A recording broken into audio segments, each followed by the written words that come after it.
안녕하세요. 여러분의 건강지킴이 닥터 히포크라타입니다. 저는 기능의학을 주로 진료 과목으로 삼고 있는 가정의학과 의사입니다. 이렇게 얘기하면 기능의학이 뭐야? 라고 물으시는 분들이 참 많은데요. 기능의학이 우리나라에 알려지게 된 것은 사실 몇 년 되지 않아서 기능의학이라는 말 자체를 한 번도 들어본 적 없는 분들이 상당히 많으시더라고요. 그래서 오늘은 기능의학이 뭐야? 라는 질문에 대한 답변으로서 영상을 준비해 보았습니다.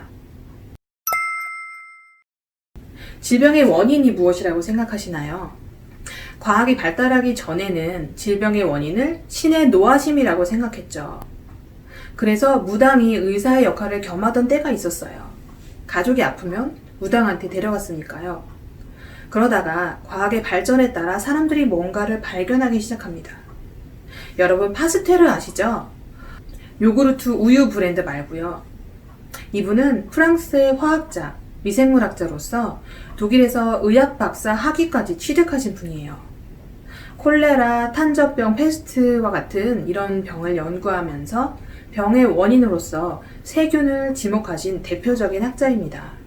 서양의학의 토대를 만드신 분이죠. 이때 파스테르와 동시대를 살았던 프랑스의 과학자 안토인 비참이라는 분이 계셨습니다. 이분은 인체 방어력, 즉 면역력의 상실이 가장 중요한 병의 원인이라고 주장했습니다. 어찌 보면 파스테르와 상반된 주장을 한 셈이죠. 병을 보는 관점이 서로 달랐으니까요. 그래서 구글에서 비참을 이미지 검색을 하면 파스테르 대 비참이라는 이미지가 굉장히 많이 나와요. 이처럼 1800년대에 열심히 연구하셨던 이 두 과학자의 학파가 바로 현대 서양 의학의 가장 큰 두 가지 뿌리가 됩니다. 이 두 학파가 균형을 이루면서 둘 다 주류 의학에 포함이 되었다면 참 좋았을 텐데요.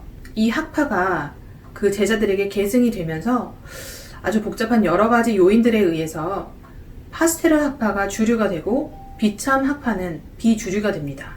이처럼 현대의학은 주류로 채택된 파스테르 학파의 계보를 이어서 병의 원인을 인체 내부가 아닌 다른 것에서 찾는 데 주력합니다. 그래서 항암제, 항생제 등 병의 원인을 한 가지로 지목해서 이를 없애기 위한 치료를 주로 하는 현대 주류 의학의 조상이 되었죠.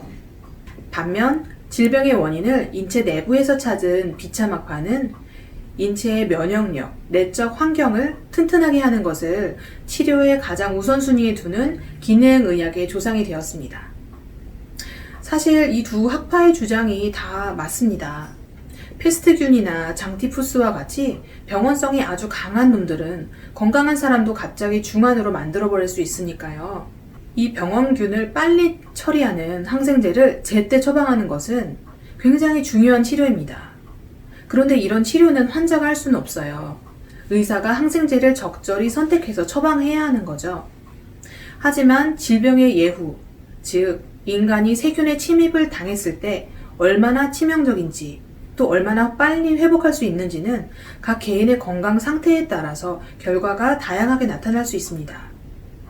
며칠 앓다가 훌훌 털고 일어나느냐, 아니면 그 세균으로 인해 후유증이 심하게 남거나 아니면 죽느냐 하는 문제는 인체에 내재된 방어 능력, 즉 면역력에 달려 있으니까요. 그래서 사실 제가 면역력을 처방합니다라는 책에서 소개한 내용들은 거의 기능의학 의학이라고 보시면 됩니다. 그래서 기능의학이 뭐예요? 라는 질문에 답변을 잠깐 드리자면 주로 인체 내부에서 병의 원인을 찾는 의학이라고 대답을 드리겠습니다.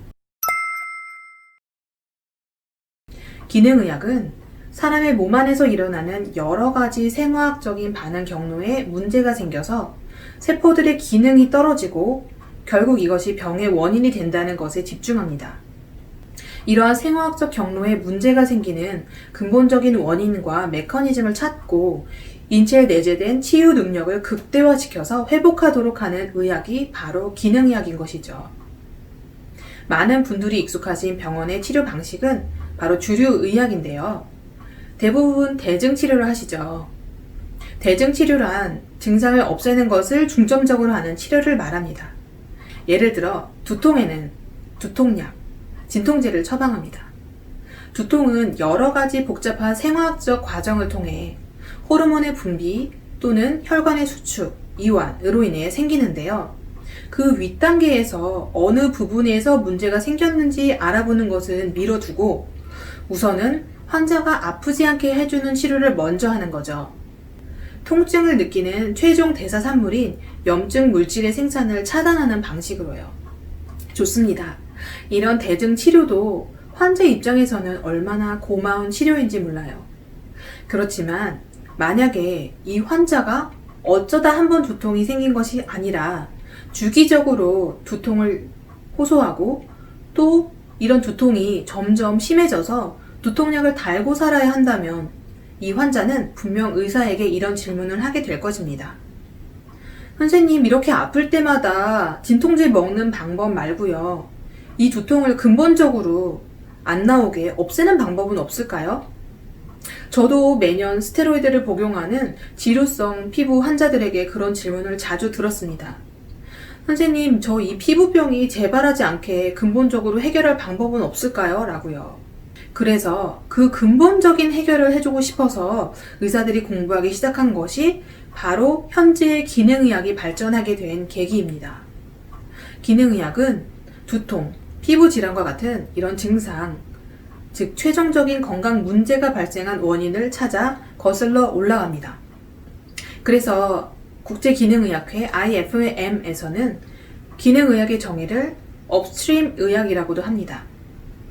어떤 현상이 발생하기까지는 여러 단계의 과정이 있는데 최종적으로 나타난 결과가 바로 환자들이 겪는 증상이라는 것이죠. 여기서 증상 해결에만 집중하던 주류의학의 대증 치료가 아니라 이 증상, 건강상의 문제가 생긴 원인을 찾아서 좀 더 윗단계로 거슬러 올라가 탐구하는 의학이라서 업스트림 의학이라고 부르는 것이죠. 결과인 증상에만 집중하지 말고 그 증상이 나타나게 된 원인을 찾아보고 그 원인을 교정하는 방식으로 진짜 근본적인 해결을 해보자는 거죠. 앞서 예로 들었던 두통의 원인에는 어떤 것들이 있을까요? 혈액순환의 장애가 바로 원인이 될 수 있죠. 그러면 혈액순환의 장애는 왜 발생했을까요? 호르몬의 불균형이 그 원인이 될 수 있습니다. 그러면 호르몬의 균형은 왜 깨졌을까요? 이렇게 왜 라는 질문을 계속 던지면서 원인을 찾아서 거슬러 올라가다 보면은 제일 꼭대기에 있는 첫 번째 원인은 바로 잘못된 생활 습관에서 대부분 시작이 된다는 것을 이 의사들이 발견하기 시작한 것이죠. 찾아보면 인스턴트 위주의 식습관, 그로 인한 영양 결핍 상태, 또는 운동 부족으로 인한 근육량의 감소, 아니면 코골이를 동반한 수면 장애로 인한 혈중 산소 공급량의 부족 등등 여러 가지 원인들이 있고요. 이러한 요소들은 대부분 복합적으로 함께 작용을 합니다.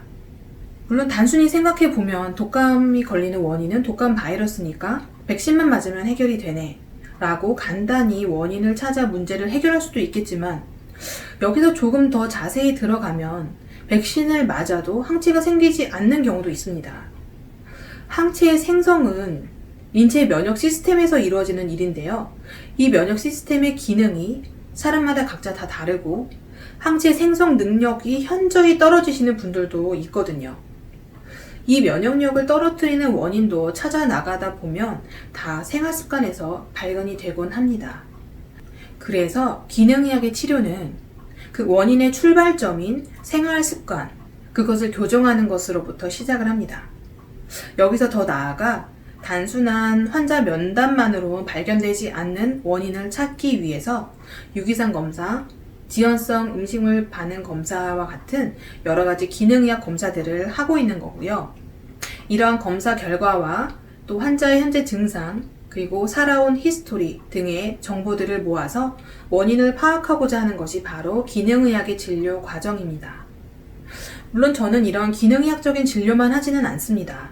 왜냐하면 당장의 증상을 완화시키는 치료도 그 나름대로 의미가 있고 중요하기 때문이죠. 그래서 저는 가정의학과 전문의로서 그 환자의 주치의가 되어서 환자의 상황에 맞게 기능의학과 주류의학을 함께 병행하고 있습니다. 자, 정리하자면 기능의학은 인체 내부에서 병의 원인을 찾는 의학이고요. 표면에 드러난 현상, 즉 증상에만 집중하지 않고 그것을 발생시킨 근본적인 원인을 찾는 의학입니다. 그리고 가장 근본적인 원인은 건강하지 못한 생활 습관이 있기 때문에 올바르게 생활 습관을 교정함을 통해서 인체의 방어력, 면역력을 올리기 위한 치료를 하는 의학이 바로 기능의학이라고 말씀드릴 수 있겠습니다. 네, 여기까지 잘 이해가 되셨나요? 경청해 주셔서 감사합니다.